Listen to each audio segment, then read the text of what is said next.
So if you guys have been on this channel or been following this channel closely for some time, you probably noticed that I tend to be on the internet for a very long duration. Like, I always look for stories to talk about because the internet is a very wild place. Like, it always strikes my curiosity from the news and the stories that are being reported to how people react to certain things, and it's just something to just watch from a distance and just wonder, like, why are people like this?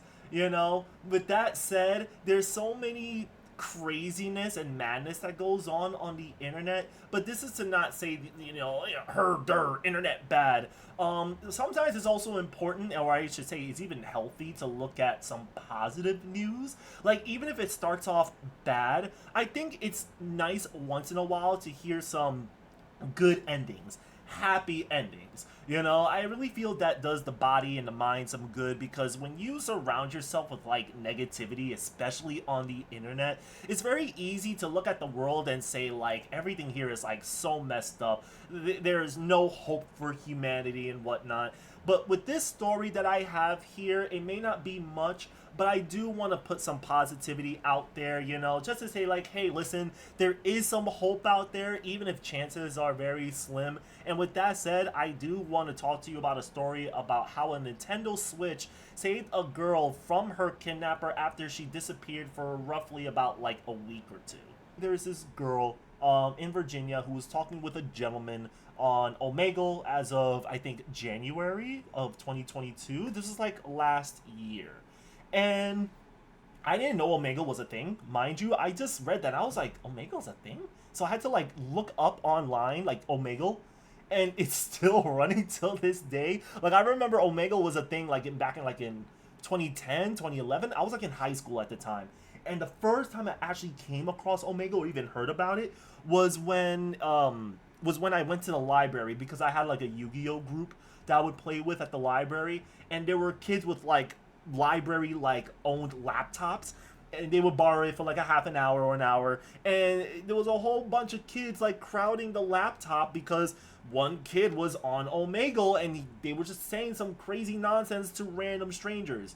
So for those that are not aware with Omegle and what it is, Omegle is basically, to put simply, a chat roulette website. So basically, chat roulette meaning the moment you press enter or chat or whatever, you're going to be randomly paired with a random stranger to have a conversation with.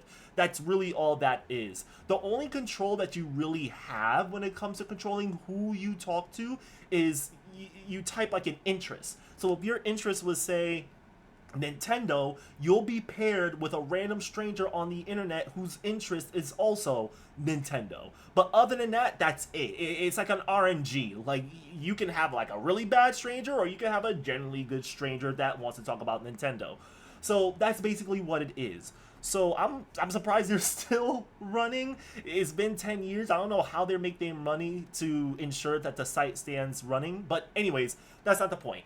We have this girl, and she's talking to a 28, 29-year-old dude. They've been chatting a little bit on Omegle, and then they exchange social media information, and they take their conversation to that social media platform. I think it was like Snapchat and Discord. This predator is grooming her, coercing her. They start sharing intimate messages that I won't dive into much here.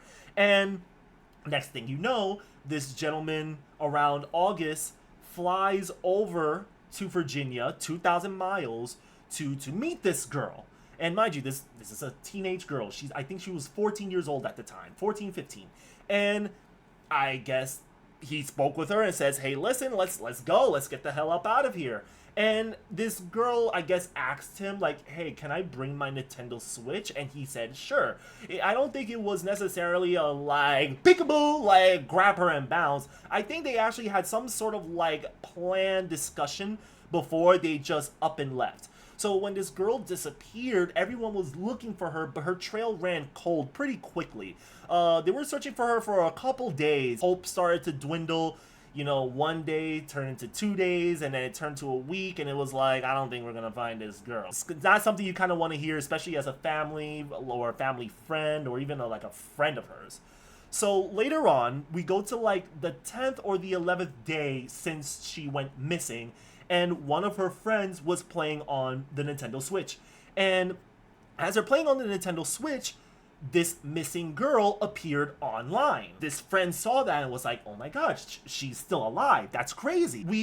So this person sees this girl online, and the first thing is, I'm going to the authorities. I'm going to the police, which was a smart move. And the police sees this and they're like, oh my god, this is a game changer. We got this fucker, let's go. So the police then contact Nintendo and they saying, listen Nintendo, we got a girl who's missing. She had a Nintendo Switch. She just logged onto the internet at this date, at this time.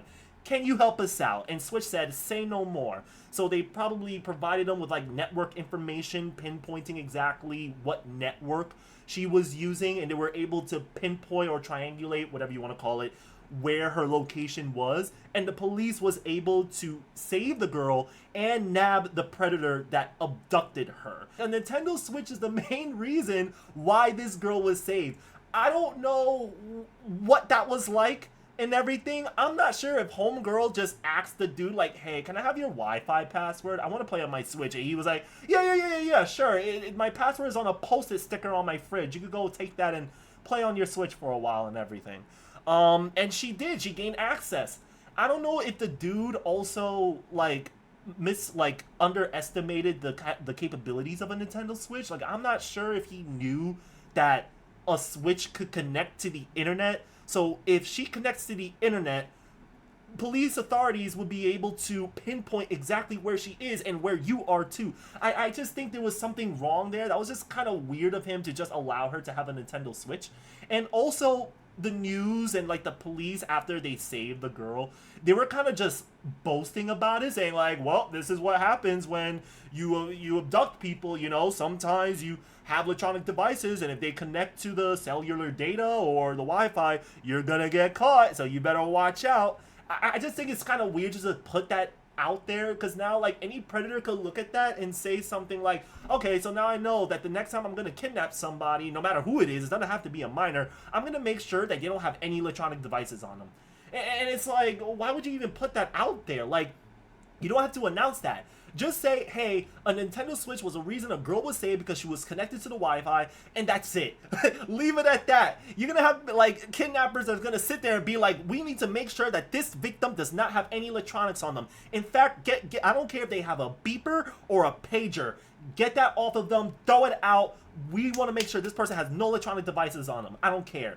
Like, it's such a weird thing to say and boast about, but I get it. They were celebrating and everything. The girl is safe, and that's really all that matters at the end of the day. As far as I know, I think the gentleman that was caught was sentenced to prison just 3 months ago. I don't know for how long. I also do want to cut in here real quick just to say that the gentleman that was sentenced about 2-3 months ago, I know I mentioned that I don't know how long he's been sentenced, but I just went out of my way to look that up, and he was just sentenced to 30 years in prison. So basically, for as long as he lived his life, it's the same amount of time he's going to be serving jail. So I'm really happy about that. I really feel justice was served here. And as far as him being in prison and being around inmates, I'm pretty sure the inmates is definitely going to give him a very, very, very warm welcome, if you know what I mean.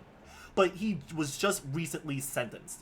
So justice is served, you know, the girl is safe, and it's cool that Nintendo Switch really did save her life. Like, everything ran cold, but the Nintendo Switch was really her saving grace. And I think that's some good news to share, more than anything else. Now, again, this news did come up a year later after she was saved, so I don't understand why journalists are talking about it now. It must be like a slow day in journalism to report news. Like, not much is going on, but, you know, journalists got to make their quotas. They got bills to pay, you know? So if they see a story like that, they're probably going to think like, you know what? We can spin it in a way that, you know, a Nintendo Switch really saved a girl, you know, while she was kidnapped. I think that's a pretty compelling story that we can throw out there to the masses, you know, get a couple clicks, and it will help us pay our bills and keep the lights on.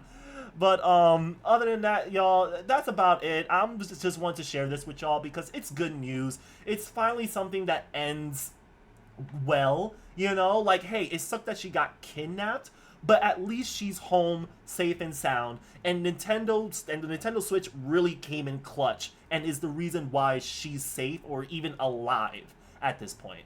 But other than that, that's all I have for y'all. And yeah, that's about it. Take care, y'all. Peace.